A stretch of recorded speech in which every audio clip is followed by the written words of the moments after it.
Assalamualaikum warahmatullahi wabarakatuh. Waalaikumsalam warahmatullahi wabarakatuh. Alhamdulillah, hari ini kita bisa bertemu di pertemuan keempat di mata kuliah jurnalistik online. Gimana keadaannya? Sehat? Sehat. Bisa tidur tadi malam? Bisa, Pak. Oh, bisa. Oke, untuk hari ini saya akan awali dengan presensi dulu ya kita ya. Kayaknya semuanya masuk, tapi mau saya pastikan dulu. Mbak Ayu Lestianingsih, Bir. Fadil Humam, Theo. Oke, baik. Ini sepertinya semuanya sudah masuk. Kita review dulu pertemuan minggu kemarin ya, pertemuan ketiga. Minggu kemarin kita membahas tentang perbedaannya antara media online dengan media konvensional. Masih ada yang ingat pertemuan kemarin saya bahas ini, kita semua bahas ini. Masih ada yang ingat? Masih, Pak. Saya, Pak. Oke, gimana Mas Afif? Benar. Apa bedanya media online dengan media konvensional? Media online itu basisnya digital. Oke. Kemudian media konvensional basisnya itu yang dicetak, seperti koran. Oke, ada lagi? Ada lagi ya, kalau media digital itu bisa dua arah. Bisa saling interaksi. Kalau media yang konvensional itu satu arah. Kita beri aplaus dulu untuk Mas Afif. Luar biasa, masih inget ya? Ini harus dicontoh sama teman-teman yang lain. Oke. Hari ini kita akan belajar hal paling penting, termasuk yang paling penting dalam ilmu jurnalisme, karena kita membahas jurnalistik online. Jadi dalam hal jurnalisme itu kita harus memahami tentang 9 elemen jurnalisme dari Bill Kovac dan Tom Rosenstiel. Sebenarnya ini teori yang sudah dikembangkan ditambah ya. Kalau dulu sebelum era digital itu masih 9 elemen, tapi setelah era digital tambah 1 elemen lagi. Jadi sekarang sebutannya 9 plus 1. Bukan 10 ya. Bukan 10, karena satunya ini adalah pengembangan dari elemen jurnalisme yang masuk ke era digital atau era media online. Plus satunya itu khusus untuk media online. Oke, yang pertama, elemen pertama yang penting dari elemen jurnalismenya Bill Kovac ini adalah mencari kebenaran fungsional. Jadi seorang jurnalis itu harus menyajikan kebenaran yang dibutuhkan publik. Nah, ini ada perbedaannya nih antara kebenaran fungsional dan kebenaran absolut. Seorang jurnalis itu tidak diharuskan untuk mencari kebenaran absolut. Tidak. Tapi hanya diminta untuk mencari kebenaran fungsional, kebenaran yang berfungsi, yang berguna. Misalnya, kalau misalnya ada teman kita Mas Fadil Humam mau jalan dari kampus ke kantin, tapi Mas Fadil itu tidak tahu rutenya. Kemudian tanya ke orang, misalnya tanya ke Mas Theo, Mas, jalan ke kantin arahnya lewat mana? Kalau Mas Theo tidak menerapkan elemen ini, Mas Theo bisa menjelaskan semuanya. Menjelaskan semuanya itu apa? Sejarahnya kantin, ibu kantin itu dulu lahir tahun berapa. Itu kebenaran-kebenaran juga, tapi kira-kira fungsional nggak untuk pertanyaannya Mas Fadil? Kira-kira fungsional tidak? Tidak, karena yang dibutuhkan Mas Fadil hanyalah rute menuju ke arah kantin saja. Jadi yang dimaksudkan di sini, seorang jurnalis itu harus mencari kebenaran fungsional. Contoh kebenaran-kebenaran tidak fungsional itu misalnya ada berita kasus pembunuhan tapi yang diceritakan anaknya si tersangka yang sekolahnya tidak lulus misalnya, diberitakan, itu kan bukan kebenaran fungsional. Nah, dalam elemen jurnalismenya Bill Kovac, kalau kita menyajikan jurnalisme terutama di media online, hal-hal seperti itu dihindari. Harus fokus pada fungsi-fungsi informasinya saja, yang dibutuhkan publik itu kira-kira apa. Berikutnya yang kedua itu verifikasi. Verifikasi itu adalah dasar utama sesuatu informasi disebut sebagai produk jurnalisme atau tidak. Contohnya apa? Verifikasi itu kalau dalam dunia Islam itu apa? Tabayun. Kalau dalam moderasi beragama itu tabayun, artinya kita tidak boleh hanya menerima informasi mentah-mentah. Nah, dalam jurnalisme itu diwajibkan adanya proses verifikasi. Diwajibkan, karena kalau tidak ada verifikasi, suatu informasi itu tidak bisa disebut sebagai informasi yang valid. Suatu informasi itu disebut sebagai, ini biasa kita dengar, gosip. Tanpa verifikasi, suatu informasi itu sifatnya gosip. Yang membedakan suatu informasi dengan gosip, produk jurnalistik dengan gosip, adalah di posisi elemen kedua ini, yaitu verifikasi. Oke.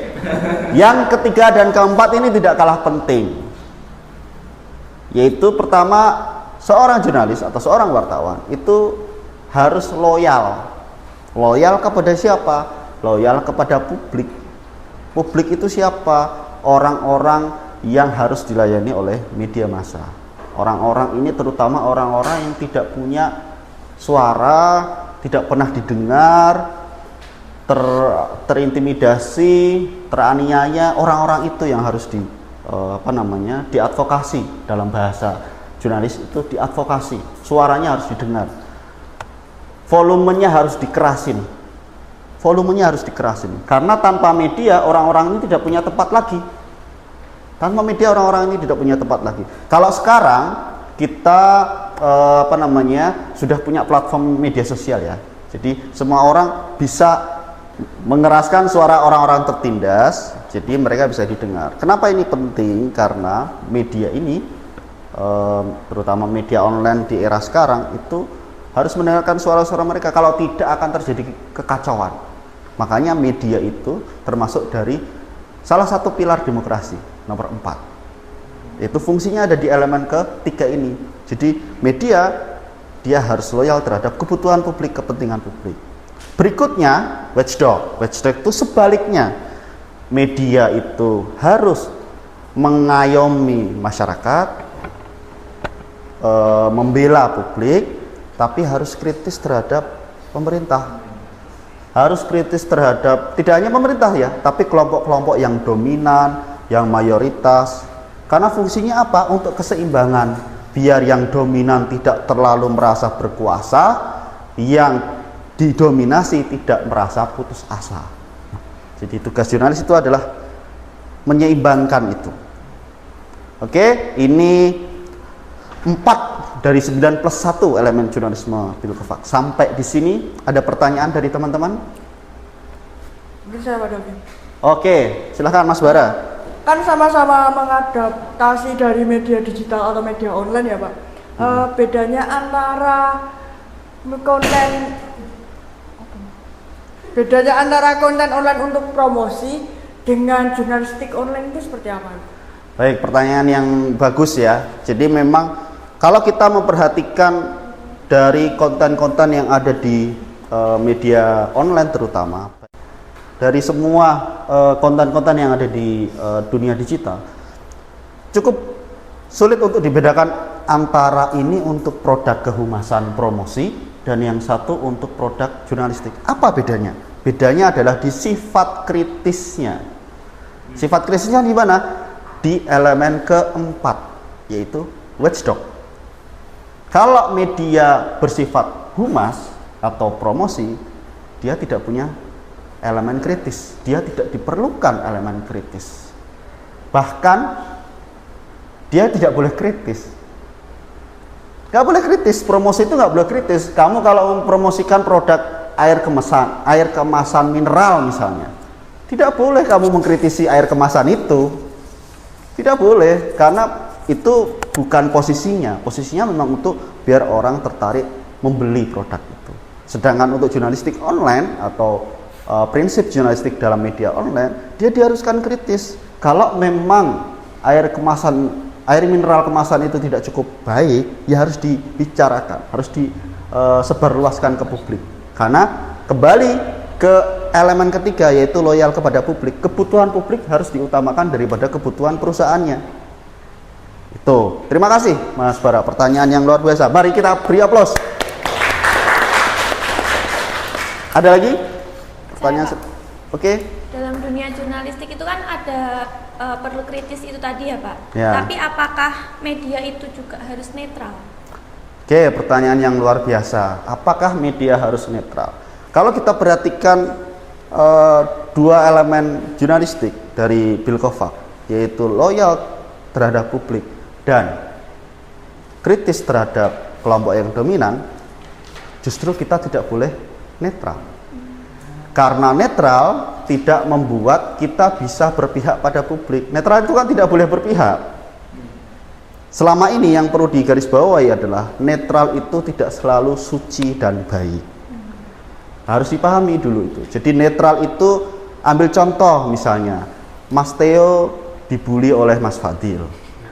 Lalu Mas Afif ada di tengah-tengah. Dia melihat pembulian itu, tapi Mas Afif bilang, saya netral kok. Itu bukan sikap yang baik. Sikap yang baik apa? Sikap yang baik adalah Afif, kalau dia mau menerapkan elemen jurnalisme, dia harus melihat siapa dalam status ini yang menjadi korban dan siapa yang menjadi pelaku. Kalau kemudian bisa dilihat seperti itu, Afif akan lebih mengadvokasi Mas Theo dan akan mengkritik Mas Fadil. Itulah fungsi jurnalisme yang sebenarnya. Terima kasih atas pertanyaannya. Mari kita beri aplaus.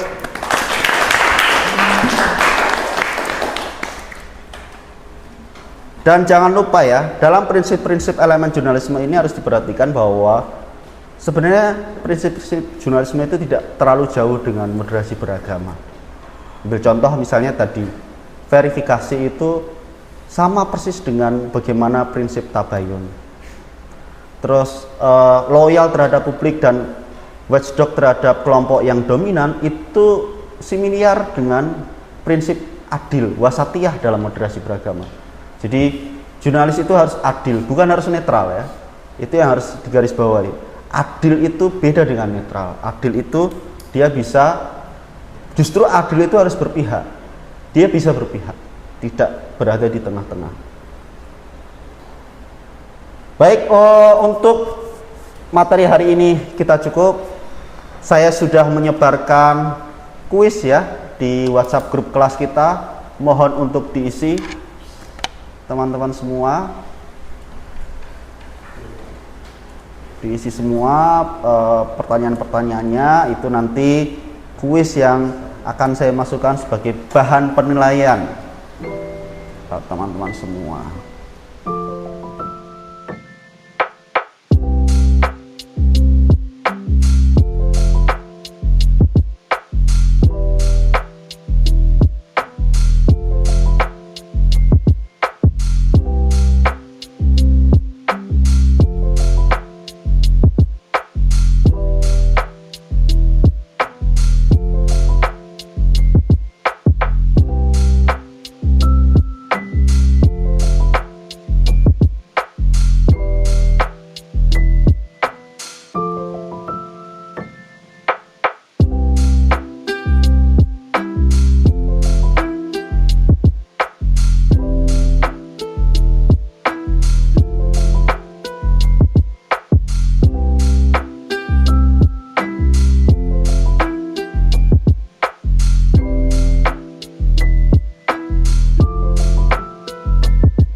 Oke, cukup. Kuisnya sudah diisi semua ya? Sudah diisi semua? Sudah. Baik, terima kasih. Untuk tugas materi hari ini, silahkan membuat resume tentang materi hari ini, yang nanti kalian pilih media apa, kalian pilih medianya, lalu kalian analisis kira-kira media itu punya atau menerapkan 4 elemen tadi atau enggak. Kira-kira seperti itu. Cukup mudah ya tugasnya. Kalau teman-teman perhatikan materi hari ini, tentu tugasnya sangat mudah sekali. Baik, saya kira cukup untuk pertemuan hari ini. Terima kasih banyak. Saya tutup. Wassalamualaikum warahmatullahi wabarakatuh. Waalaikumsalam.